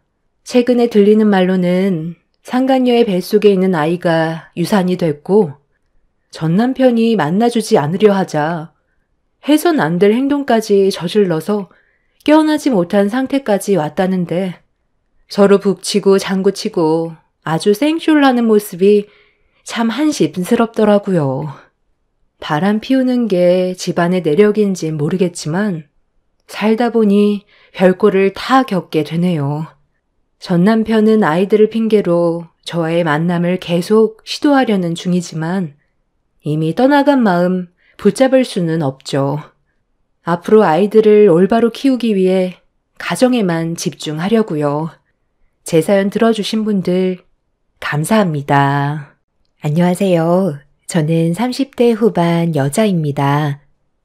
현재 너무 황당한 일을 겪어서 이 상황을 어떻게 받아들여야 할지 고민이 많아 사연을 신청하게 되었습니다. 저는 선천적으로 심장이 좋지 않아서 항상 활동에 제약이 많았었어요. 무리한 운동은 저에게 치명적이기 때문에 야외 활동은 거의 하지 않고 대부분의 생활을 집에서 보낼 수밖에 없었습니다. 이런 삶을 오랜 시간 지속이 되다 보니 저도 너무 지치고 답답해서 힘차게 뛰어보고 싶어 아무것도 생각하지 않고 앞만 보며 달린 적이 있었어요. 아주 잠깐 동안이었지만 세상을 다 가진 것 마냥 기분이 좋았었죠. 그런데 분명 저는 뛰고 있었는데 눈을 떴을 땐 병원에 누워 있었고 그 짧은 순간에 정신을 잃었던 거였습니다.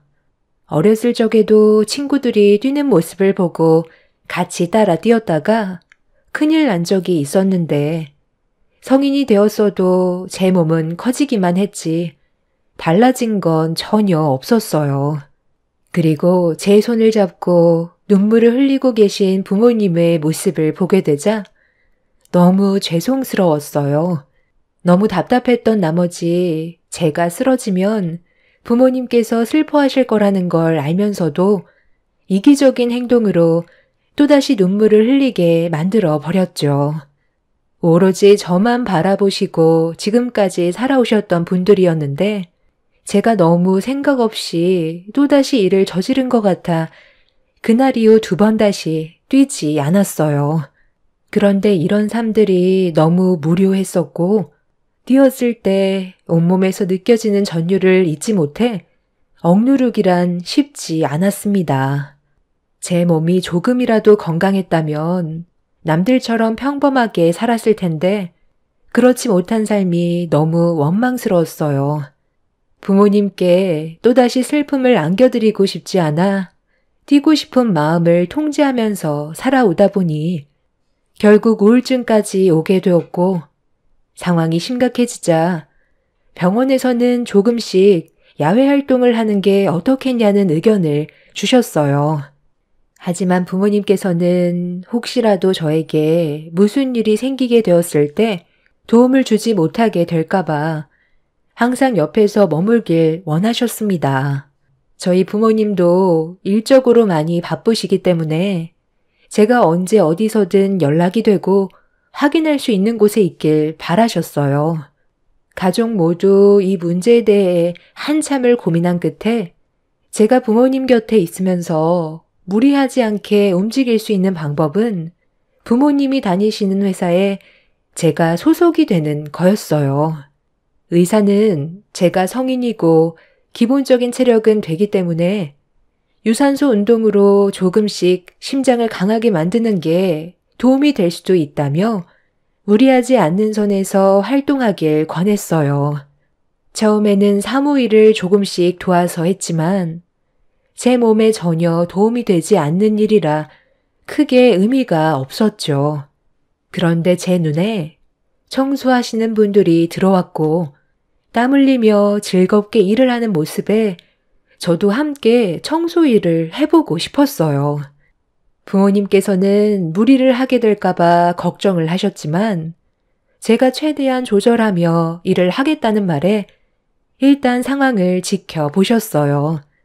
그렇게 시작된 청소일은 어느덧 8년이라는 시간이 흘러버렸고 그만큼 제 몸 또한 예전과는 비교가 되지 않을 정도로 건강한 몸을 유지할 수 있었습니다. 그리고 저에게는 처음으로 좋은 인연을 만나 1년 정도 연애를 지속할 수 있었습니다. 예전과는 많이 다른 삶을 살게 되면서 자연스럽게 우울증도 사라지게 되었고 매일이 행복했었어요. 부모님께서도 건강해진 모습을 보시곤 예전과 다르게 마음이 많이 편해진 걸 느낄 수가 있었습니다. 그런데 인생은 언제 어디에서 예상치 못한 상황이 온다고 안정적인 삶을 살던 저에게 사건이 하나 터지게 되었고 믿을 수 없었던 충격적인 광경에 입을 다물지 못했어요.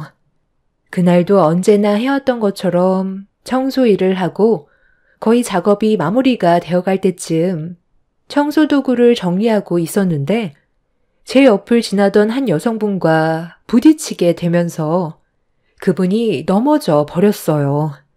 그런데 심하게 넘어졌는지 일어나지 못하고 있길래 제가 잘못한 건 아니었지만 먼저 사과를 드리는 순간 제 얼굴에 손이 올라왔어요. 지금 뭐 하는 짓이야? 더러운 청소부 주제에 내 앞길을 막아? 너 때문에 지금 팔목이 다쳤잖아. 삐끗했는지 시려 죽겠다고. 여기 관계자 어디 있어? 오늘 하루 기분이 정말 안 좋았는데 너 아주 잘 걸렸다. 당장 내 앞에서 무릎 꿇지 못해? 내 아들이 여기 로펌 회사 변호사야. 뭘 그렇게 노려봐? 그쪽이 통화하면서 앞을 보지 못하고 걸어오다가 저한테 부딪혀서 넘어진 거잖아요. 그리고 실내에서 선글라스를 착용하고 있으니 뭐가 보이겠어요? 제가 중년 여성의 말에 반박을 하는 순간 근본도 없는 게 어디서 대드냐며 갑자기 제 머리채를 잡아 넘어뜨렸고 들고 있던 가방으로 저를 사정없이 내리쳤습니다. 너무 순식간에 일어난 일이라 대응조차 하지 못하고 있자 주변에서 같이 일하시던 작업자분들께서 흥분을 가라앉히지 못하는 여성을 겨우 말려 상황을 진정시켰어요. 한바탕 소란이 일어나자 경비분들이 오셔선 무슨 일인지 물어보길래 저는 침착하게 설명해 준 뒤 가슴에 통증이 생겨서 진정이 필요할 것 같아 벽에 몸을 기댔고 저를 노려보던 여성은 변호사인 자기 아들을 당장 불러달라며 저 때문에 상해를 입었기 때문에 법적 처벌을 받아야 한다고 난리를 치길래 경비원은 여성을 데리고 신원조회를 하게 되었죠. 그런데 잠시 뒤 경비원들의 얼굴 표정이 굳어지더니 알 수 없는 대화를 주고받고 있던 여성은 그럴 리 없다며 경비원분들한테 삿대질을 하기 시작했고 다시 조회해보라고 더욱더 난리를 쳐댔어요. 알고 보니 자기 아들이 로펌 변호사인데 왜 명단에 없냐고 흥분을 가라앉히지 못하고 있던 거였어요. 상황이 더욱더 심각해지면서 소란 때문에 일하던 모든 분들이 로비로 하나둘 모여들기 시작했습니다. 당신들 내가 거짓말 하는 것 같아? 며칠 전에도 로펌에 와서 아들과 만났었다고. 내 아들 이름 박세우로 다시 신원조회 해보라니까. 아, 글쎄 몇 번을 검색해봐도 그런 이름은 명단에 나와 있지 않습니다. 저희가 지금 상황에서 왜 거짓말을 하겠어요? 경찰 부르기 전에 더 이상의 소란 그만 피우고 그만 나가주세요. 회사 업무에 방해가 된다면 법적인 처벌을 받을 수 있다는 거 몰라요? 여긴 일반 회사가 아니라 변호사분들이 일하는 로펌 회사입니다. 내가 그걸 몰라서 이 난리를 치는 것 같아? 마지막으로 한 번만 더 검색해 보라니까. 지금 어디에 손을 대? 이거 안 나? 당장 내 아들 불러오라고. 윤정아, 갑자기 이게 무슨 일이냐? 연락받고 내려왔는데 어디 다친 데는 없고? 저기요, 누구신지 모르겠지만 제가 이 애비 되는 사람입니다. 저랑 얘기하시죠. 아, 그쪽이 저 근본도 없는 천한 것의 아빠요? 전현 때문에 내 옷이 더러워진 거 안 보여요? 이게 얼마짜리인지 알기나 해? 딸내미는 청소일을 하는데 그쪽은 비싸 보이는 정장 빼입고 있는 걸 보니 지 딸 부려먹고 돈만 빼먹는 나쁜 놈인가 보네. 나 지금 너무 황당해서 정신없으니까 많은 사람들이 보는 앞에서 무릎 꿇고 용서를 구하면 조용히 넘어갈 테니 더 이상 일 크게 만들고 싶지 않으면 잘 판단하고 행동하는 게 좋을 거야. 내 아들이 여기 로펌 변호사라고. 신원조회가 왜 안 되는지 모르겠는데 당장 전화해서 내 아들 나오라고 하면 되겠네. 너희들 사람 잘못 건드렸어. 부녀지간 아주 쌍으로 난리구만. 여성은 어디론가 전화를 걸었고 어디선가에서 벨소리가 들려오기 시작했어요. 그리고 전화를 받으며 화장실에서 걸어 나온 남자를 여성이 보는 순간 핸드폰을 바닥에 떨어뜨렸고 저도 그 모습을 보곤 너무 놀라 입을 다물지 못했습니다. 그리고 여성과 눈이 마주친 남자는 급하게 엘리베이터를 타고 건물 위로 올라가 버렸어요. 어떠한 말도 듣지 못한 상태에서 여성은 그 남자를 쫓아가려고 엘리베이터 버튼을 수차례 눌렀고 저와 아빠도 함께 엘리베이터를 타고 위층으로 올라갔습니다. 그렇게 엘리베이터 문이 열리는 순간 바로 앞에 보이는 대표실에서 누군가 급하게 뛰쳐나왔고 저희 가족과 여성이 앞을 가로막은 순간 난감한 표정을 보이는 남자와 대표실에서 뛰쳐나온 그분은 제가 8년간 알고 지냈던 두 부자였습니다. 그리고 그 모습을 보게 된 중년 여성이 떨리는 목소리로 입을 열었고 저와 아빠는 그제서야 어떤 상황인지 전부 다 파악을 할 수가 있었어요. 그리고 옆에서 모든 걸 듣고 계셨던 아빠는 화가 머리끝까지 올라왔죠. 그 사람들이 뒤늦게 용서를 구했지만 이미 아빠는 로펌 회사의 대표로서 회사 업무에 지장을 준 그 사람들을 용서하지 않았습니다. 당신이 어떻게 여기에 있는 거야? 그리고 그 복장은 또 뭐고? 지금 왜 그런 모습을 하고 있는지 나한테 설명을 좀 해줘야 할 것 같은데? 왜 공사장에서나 착용하는 헬멧을 쓰고 먼지투성인 작업복을 입고 있는 건데? 그리고 너는 지금 옷이 그게 뭐야?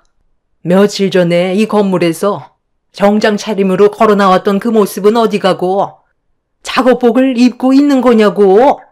당신이랑 너 지금 여태까진 나를 속이고 있었던 거야? 당신이 그동안 보여준 것들은 전부 다 거짓이었냐고 묻고 있잖아. 제가 다 설명드릴게요. 여기서 이러지 말고 일단 나가서 얘기하면 안 될까요? 저희가 속일 생각은 없었는데 어쩌다 보니 일이 커진 것뿐이에요. 이게 다 무슨 말이야? 나도 지금 많이 당황스럽거든? 저 사람이 찾고 있던 우리 아빠 회사에 소속되어 있는 변호사가 정말 세우 씨라는 거야? 그런 거 아니잖아. 처음에 이름 듣고 동명이인일 거라 생각했는데 아니었던 거야? 그게 설명하자면 좀 복잡한데 일단 대표님 회사에서 소란 피운 부분에 대해서는 정말 죄송합니다. 어떠한 처벌도 받을 테니 저희 좀 일단 보내주시면 안 될까요? 지금 이 난리를 피워놓고 보내달라는 게 말이 된다고 생각하나? 자네가 내 딸과 어떤 관계인지 뻔히 알고 있는데 그냥 모른 척 하라고? 저 사람이 내 딸 머리채를 잡아챈 건 알고 있나? 왜 그런 행동을 저질렀는지 이유가 타당하지 않다면 나는 지금의 상황을 조용히 넘어갈 생각은 조금도 없네. 아니, 이게 다 무슨 말이야? 그러니까 저분이 이 회사 대표라는 거야? 그리고 저 청소부 여자가 대표의 딸이고? 그런데 왜 저런 복장을 하고 있는 건데? 자네 때문에 일이 상당히 커진 것 같은데 어떻게 된 일인지 숨김없이 설명해야 할 거야. 우리 회사에 문제를 일으킨 것 자체도 용서가 안 되지만 내 딸이 저 사람 때문에 심장에 큰 무리가 올 뻔했다고. 그리고 박 소장님도 지금 상당히 난처한 상황을 겪고 있는 것 같은데 제대로 설명을 해주시죠. 저와 1년 동안 만남을 유지해왔던 남자친구는 같은 회사에 소속된 사람이었지만 변호사는 아니었어요. 회사 건물에 하자가 생기면 유지보수를 하면서 다방면으로 복합적인 일을 하는 직업을 가지고 있었습니다. 그리고 남자친구와 함께 일을 하고 계신 박 소장님도 같은 일을 하고 있었죠. 아빠는 8년 전에 부자가 면접을 보러 왔었는데 열심히 살려는 모습이 보기 좋아 회사 일을 맡기게 된 거였고 서로 알고 지낸 지는 꽤 오래 됐었어요.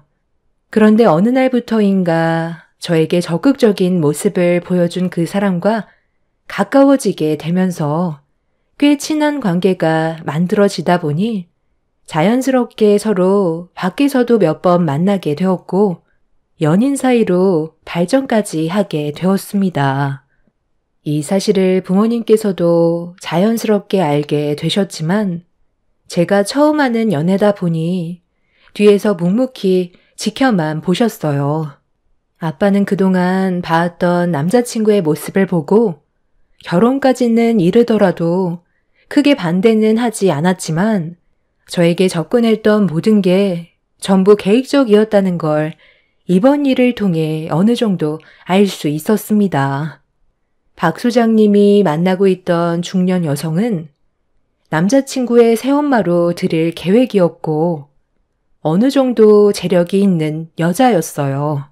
그러다 보니 박 소장님은 그 여자를 아내로 들이기 위해 현재의 모습이 아닌 거짓된 모습으로 다가갔던 거였고 박 소장님의 아들인 제 남자친구 또한 직업을 속여왔던 거였습니다.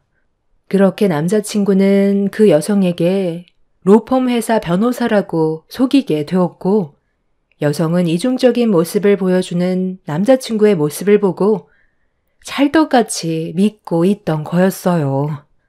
로펌 회사에서 정장을 입고 걸어 나오는 모습을 봤으니 누구라도 변호사라고 생각할 수 있는 상황이었던 거죠.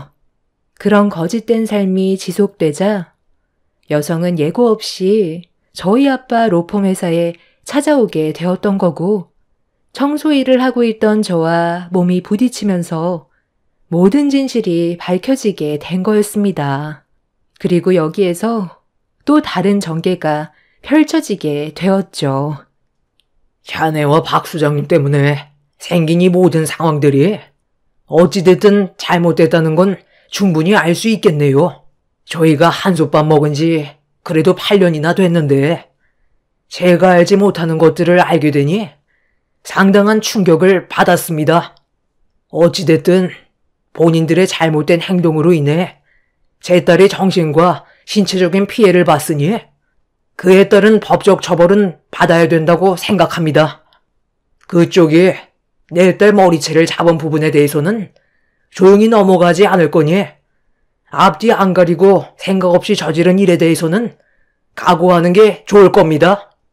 자네와 박 소장님은 이번 달까지 모든 일을 마무리하고 우리 회사에서 나가줘야겠네요. 대표님, 잠깐만요. 일단 제 말을 좀 들어보세요. 저는 아빠가 시키는 대로 한 것밖에 없어요. 원래 그럴 마음이 전혀 없었다고요. 저는 아직까지 윤용 씨를 진심으로 사랑하고 있습니다. 저보고 이 회사에서 나가라고 하시는 건 윤정 씨와의 관계도 그만 정리해 달라는 건데 저는 아직 마음의 준비가 안 되어 있다고요. 어머, 저도 피해자예요. 저 사람이 지금까지 저를 속이지만 않았어도 이런 일은 없었다고요. 제발 고소만은 하지 말아주세요. 저놈들이 먼저 일을 만든 거잖아요. 그렇다고 남의 회사에서 앞뒤 가리지 않고 제 머리채를 잡은 건 문제가 있는 거죠. 청소하고 있으면 천하고 근본도 없는 사람이에요? 선처는 절대 없습니다. 여태까지 저놈이 변호사인 줄 알았고 나랑 혼인신고한 저놈은 대기업 부장으로 일을 하고 있는 줄 알았다고. 머리채 잡은 건 내가 잘못했어. 그러니 조용히 넘어가자. 내가 이 사실을 몰랐다면 우린 고부지간이 될 수 있는 사이였잖아. 대표님과 저는 사돈지간이 될 수도 있는 상황이었다고요. 서로 좋게 해결보면 안 될까요? 저도 피해를 받은 만큼 선처해주면 좋겠어요. 여기서 제일 비싼 변호사로 고용해주세요. 지금 억울한 건 누구보다 저라고요. 그쪽보다 아랫사람이라고 해서 앞뒤 안 가리고 손부터 올라가는 그런 행동은 누가 봐도 잘못된 겁니다. 여기에서 그쪽을 용서해준다면 아마 본인이 무엇을 잘못했는지 전혀 인지하지 못하겠죠. 그래서 저는 조금의 선처도 해줄 마음이 없습니다. 윤변, 자네가 내 딸을 변호해주게. 이 세 사람들을 상대로 고소 진행할 테니 철저하게 준비해야 될 거야. 거짓된 삶은 언젠가 밝혀지게 되어 있고 그 끝은 나락으로 떨어진다는 걸 이번 일을 계기로 앞으로는 똑바로 사시길 바랍니다. 이게 다 아버지 때문이잖아요. 저는 정말 순수하게 다가갔는데 아버지가 솔직하지 못해서 저까지 피해를 봤다고요. 대표님, 저는 정말 아무 잘못도 없어요. 전부 다 제 아버지가 시켜서 저지른 짓인데 왜 제가 처벌을 받아야 하는 거죠? 당신 때문에 내 삶까지 문제가 생겼잖아. 아, 그럼 이렇게 하면 되겠네요. 저도 지금은 너무 화가 나고 저 두 사람을 용서하고 싶지 않지만 오죽 제가 좋았으면 이렇게까지 했겠어요. 모든 상황을 제가 받아들이도록 할게요. 배경은 거짓이었지만 저를 향한 마음은 진심인 것 같아 그냥 이대로 사는 게 좋을지도 모르겠네요. 혼인신고까지 한 마당에 어쩌겠어요. 현실을 받아들이고 살아야죠. 새엄마로서 본을 보여야 하는데 잘못된 처신으로 이런 일이 벌어졌으니 모든 처벌은 제가 받도록 하겠습니다. 그러니 제 의붓아들과 대표님 따님이 좋은 관계를 유지했으면 좋겠어요. 1년이나 교제했다면서요. 그럼 결혼까지도 충분히 고려해 볼 만한 일이잖아요. 서로 진심으로 사랑을 했던 것 같은데 이대로 끝낸다면 제 아들의 마음이 얼마나 아프겠어요. 시작은 좋지 않았지만 바로 잡을 수 있는 기회는 분명히 있다고 생각합니다. 저기 윤정 씨? 내가 윤정 씨한테 보인 잘못된 행동들 때문에 상처를 많이 받았을 텐데 정말 미안해요. 미리 알았더라면 이런 일은 없었을 텐데 좋게 넘어가주면 안 될까? 좀 전까지만 해도 사기당했다고 난리치더니 갑자기 태도가 바뀐 이유가 뭐예요? 저보고 천하고 근본도 없는 여자라며 머리채를 잡았잖아요. 저희 아빠가 로펌 회사 대표라서 갑자기 마음이 바뀌었나요? 그런데 이거 어쩌죠? 저는 이미 저 사람한테 너무 큰 실망을 했고 그쪽한테 받은 상처가 너무 커서 좋은 관계를 만들어갈 이유가 전혀 없을 것 같은데요. 저희 아빠가 말씀하신 대로 제가 받은 피해에 대해서는 법적 처벌을 물릴 생각은 없습니다. 아니, 그래도 웬만하면 좋게 넘어갈 수 있잖아. 나도 피해자라고 좀 전에 전부 다 설명해 줬는데 내가 다 떠안고 간다니까. 미안하다고 했으면 그냥 받아주면 안 되는 거야? 우리 집안의 며느리가 되어주면 앞으로 평생 잘해줄 수 있다고. 심장이 안 좋다면서 왜 청소 일을 한 거야? 운동을 하려면 헬스장을 가야지. 제가 원해서 하는 걸 굳이 당신한테 설명해 줄 필요는 없을 것 같은데요. 아빠, 이제 저 사람들 그만 회사에서 내보내는 게 좋을 것 같아요. 아니 이것 봐. 나 억울해서 못 나가. 눈앞에 금덩어리가 떨어졌는데 내가 왜 이걸 놓쳐야 되냐고. 당신이랑 세우가 행동만 똑바로 했으면 이 결혼 성사되는 거였잖아. 아니 그러니까 당신은 도대체 왜 여기까지 온 거야? 그냥 조용하게 지냈으면 이런 일도 없었잖아. 우리는 그동안 속이 편했는지 알아? 거의 다 왔는데 당신 때문에 전부 망쳤다고. 그동안 좋은 이미지 심어주고 밑바닥 다짓는데 얼마나 힘들었는데. 사람 마음 먹기가 쉬웠는지 알아?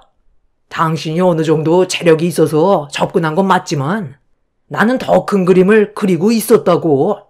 평생 떵떵거리며 살아갈 수 있을 정도로 인생 역전할 수 있는 기회를 당신 때문에 놓쳐버렸어. 박 소장님과 여성은 서로 뒤엉켜 머리채를 잡고 한바탕 난리를 쳤어요. 아빠는 경비원들을 불러 그 사람들을 내쫓았고 세 사람을 상대로 고소를 진행했습니다. 제가 그 사람을 좋아했던 건 뒷배경도 아닌 인간 자체가 때묻지 않고 순수해 보이는 모습에 끌린 거였는데 그건 제 착각이었다는 걸 알 수 있었어요. 누구나 그런 건 아니지만 어떠한 목적으로 접근하기 위해 자신의 모든 걸 숨기고 상대방을 속일 수 있다는 걸 이번 일을 통해 경험하게 되었습니다. 제가 헬스장 같은 곳에 가지 않는 이유는 사회의 한 무리가 되고 싶은 마음이 컸었어요. 그래서 아빠 회사에서 사무일을 했던 거였고, 제가 원하는 일은 땀 흘리며 몸을 움직일 수 있는 그런 일을 원했던 거였는데, 그때 때마침 제 눈에 들어왔던 게 청소 일이었던 거죠. 그리고 저희 아빠가 이끌어 가신 회사이기 때문에 제 손으로 직접 청소를 해드리고 싶었어요. 남들이 어떻게 보던 저에게 그건 중요하지 않았습니다.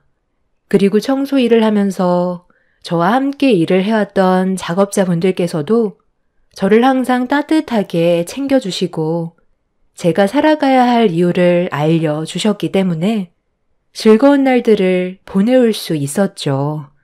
청소 일을 하면서 자주 마주칠 수밖에 없었던 그 사람과도 좋은 만남을 유지하게 되면서 미래도 생각을 했었는데 이런 일이 생기게 되니 마음이 좋지는 않습니다.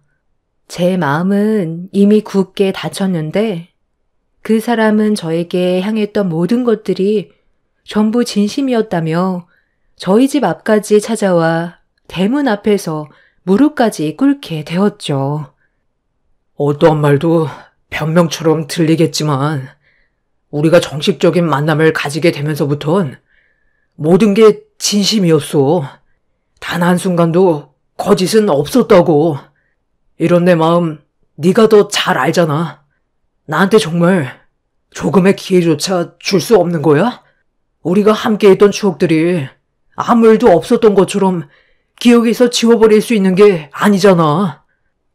이미 너희 집안의 모든 실체를 전부 다 보게 됐는데 뭘 어떻게 바로 잡을 건데? 우리 집안의 배경 때문에 접근했다는 걸 전부 다 알아버렸잖아. 그리고 박 소장님과 혼인신고한 그분 또한 속아서 도장 찍은 거라며. 일부러 결혼식을 올리지 않으려 혼인신고부터 한 거였다며. 결혼식을 진행하면 모든 게 들통날까봐 그렇게 속이고 살림까지 차렸다는데 너는 나한테 조금도 거짓된 마음이 없었다는 걸 내가 어떻게 믿을 수 있겠어. 우리 관계 이미 끝났고 아빠가 이미 고소를 진행한 상태야. 우리 아빠도 지금 얼마나 힘든 줄 알아? 하루 이틀도 아니고 8년을 함께 회사에서 몸담갔던 사람들이고 우리 관계를 정말 좋게 바라보고 계셨다고. 내가 상처받지 않게 하기 위해서 네가 능력이 부족하고 아빠 마음에 안 들어도 인성 하나 보고 지금까지 묵묵히 뒤에서 지켜보고 계셨어. 그런데 이런 식으로 뒤통수를 치면 우리 아빠가 받을 상처가 얼마나 클지 생각은 안 해봤어? 조금이라도 우리 가족을 생각했다면 일을 이렇게 만들지 않았겠지. 우리 관계는 이미 끝났고 두 번 다시 내 앞에 나타나지 마. 앞으로 남은 인생은 정직하게 살길 바랄게. 저는 무릎 꿇고 애원하는 그 사람에게 등을 돌린 뒤 집으로 들어와 버렸어요.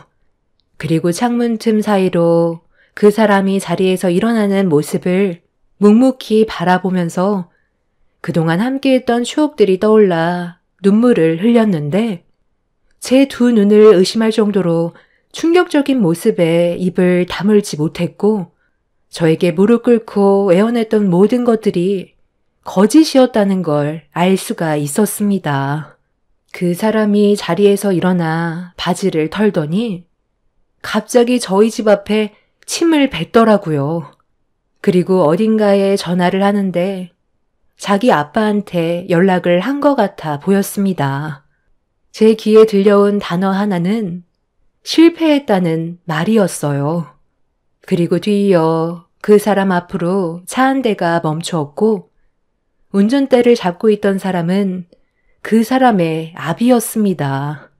저에게 무릎 꿇고 애원했던 것조차 거짓인 걸 알 수가 있던 거였죠. 너무 큰 충격을 받아 그날 이후 지금 정신과 치료까지 받고 있는 상태예요. 저를 향한 모든 것들이 진심이라고 얘기했었는데 그것조차 거짓이었던 거죠. 앞으로는 사람을 만날 때 제 감정을 모두 드러내지는 못할 것 같아요. 상대방이 저를 어떻게 생각하고 있는지 항상 의심부터 하게 될 것 같습니다. 사회 경험이 부족했던 탓인 걸까요? 이번 일을 통해 앞으로 사람을 만날 때 더 신중할 필요가 있을 것 같아요. 제 사연 들어주신 분들도 어떠한 사람과 관계를 형성할 때 항상 조심하셨으면 좋겠어요. 사람의 속마음은 겉모습만 보고는 알 수 없으니까요. 여러분들께서는 저처럼 상처받는 일이 없으셨으면 좋겠습니다. 제 사연 들어주셔서 정말 감사합니다.